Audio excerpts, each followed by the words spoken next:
I'm just a girl, you know? I want a TV with a purple frame. Whoa, what the heck? The prologue of Vivaland just came out, Vivaland Dream House, and I got to play it with my husband the other day. Yep, I got to play it with somebody else. That's because Vivaland is a multiplayer game. In fact, the developers are the ones who made the Sims 4 multiplayer mod. So they know a thing or two about this sort of thing. When Jordan and I played it, we actually recorded ourselves playing it, and we got some highlights for this video. And that's why some of the audio doesn't sound like my usual thing. We're trying something new here. Let's see how it goes. If you want to learn more about Vivaland, please check out the link in the video description. You can find all the info through that link. Now let's get to the good.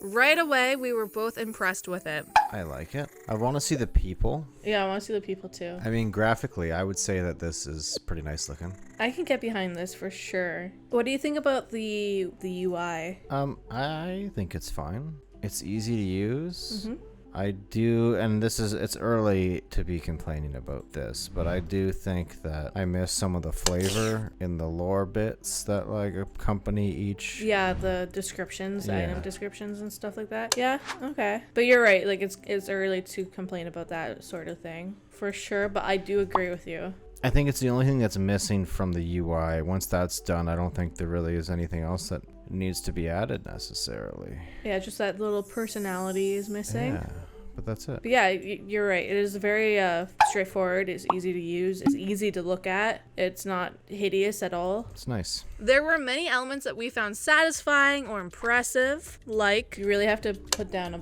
thing.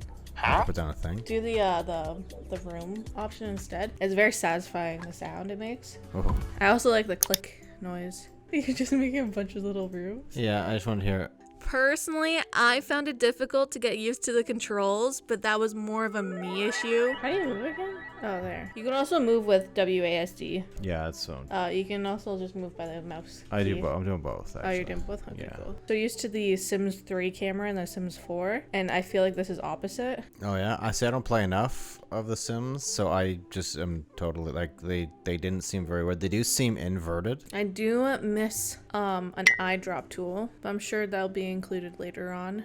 Jordan had no problem at all. I'm just so used to that Plum Bob game, you know what I mean, Jellybean? Oh, uh-oh. Fatal error. My game also crashed once throughout our play session. When that happened, Jordan was kicked off the lot since it was my lot in my town, but he didn't have any issues. Oh. Once I was back, we did notice that whatever we were last working on before the crash was gone. Oh, my wall. my wall's gone. But it wasn't a lot, and that was kind of expected. Oh. So no big deal. I'm sorry. Both of us love the fact that we were able to build together. It is so cool to be able to play this together at the same time. Yeah, that's neat. I like that. This is like working out like actually pretty good. I imagine building like your game from the ground up with multiplayer. It'll be a bit more stable. Yeah. I think that's such a fun experience. There were definitely some innovative options here, like the pathways, which was a very neat way of doing exterior paths. Path tool. Like a floor? What? Whoa! What the? Oh, I like that. Oh, and you can just pick it up and make it wider. Oh. You can create curved ones, widen the path, and set where they go. It was really cool. I was pretty impressed with that. The one build feature that stumped both of us would be the roof. We could not figure out how to properly build a roof on our house. How do you make this big? Okay, well that's our roof for now. It's beautiful.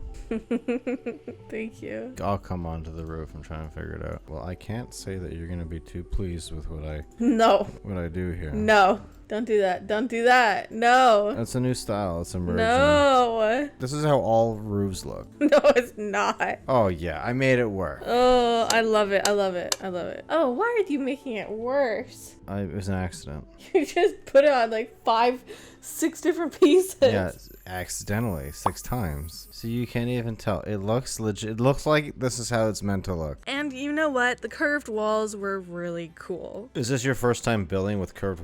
Wait, no. Sims has curved walls. They have curved walls, but you can only like do a set number. Like this is so customizable. Like look at that. You can't have that in The Sims. You wouldn't be able to have this in The Sims. I think the magic of the build mode came from the furnishing section of our build. Sure, building the house was good, particularly because of the curved walls, the textures of items like the walls or floors, the freedom that some features gave us, but furnishing it was next level. We kept coming across things that took us by surprise in the best way possible. Like when we discovered that you could do this. Oh, whoa, look at this. Whoa. You hold shift and it takes the grid off.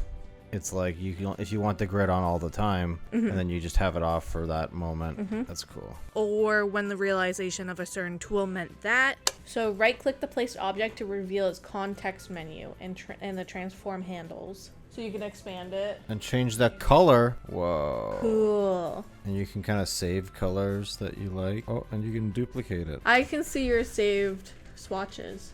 Oh, those are, yeah. I mean, how did you know they were mine? None of my objects are those colors. Yeah. They don't look like that. Or when we truly realized what this meant. So if I click on this, if I right click on that, can I size it down? Yo, what? You can size stuff down with, wait, how did that work? The arrows. You can also rotate it. But I don't think it reduces its collision box. Yeah. I was just gonna say, like, look at it on the couch, just propped up by nothing. Some of my favorite moments from building the house include these. Oh my god. Oh amazing. You need to put the pillows on manually. I kind of like that though. No, I think that's cool. Okay. I was just wondering why there was no... Oh. No pillows. Yeah. I am a really big fan of all of these little details, like a phone charger. Oh, that's cool. Pant pile. Landline. The classic looking prestige trophy. I love it. I really like all these little vintage items that they have, like a retro computer, the vintage computer. Yeah. It's really good for people who want to play like, decades or decade challenge. Oh my god, the old radios and stuff. So cute. Painting kit. Oh. They have a retro game console. Yo, that's cool. Oh, look at that. You can change. Oh, the day. I like that. That's awesome. I mean, the day-night is pretty. It's just nice to have the option to like pick exactly the time that you want instead of just having like 4 presets. Oh, is it just for The Sims? It's just presets and not like dynamic totally? Yeah. I think overall this is a great start to the building in this game. I think there's a lot of options. I think that there's a lot of different ways to customize. Those are the things that I look for when I look at things like this. I want to see how can the player get creative? Are there items that, not necessarily a lot of items, but are there items that you can kind of customize yourself so it feels like there's a lot more items in the game than there is? And I think that they've hit all of those check boxes for me. And I think that you could have a lot of fun with that, especially if you're a builder. Due to the fact that you can play with friends, it's a leg up. Like, I found it a lot more fun seeing what you were doing, and not just because you're playing right next to me, but in-game watching you build and furnish. It was cool. I enjoyed that. I thought that was a neat experience. We've tried the multiplayer for The Sims before. It was fun to do that, but I appreciate the experience of a game built from the ground up with that in mind, rather than The Sims, which is built from the ground up with monetizing in mind. Oof, don't. You're gonna trigger us. But yeah, no, I liked it. I thought it was good. Full release, I'd say I'd give it a shot. Vivaland Dreamhouse has got me very excited for what's to come with Vivaland. I cannot wait to see more. What do you think of this game so far? Are you interested in it? Well, I'm sure there will be plenty of stuff about Vivaland soon, so let's do this again, okay? Until then, stay happy, healthy, and hydrated. Okay now, bye!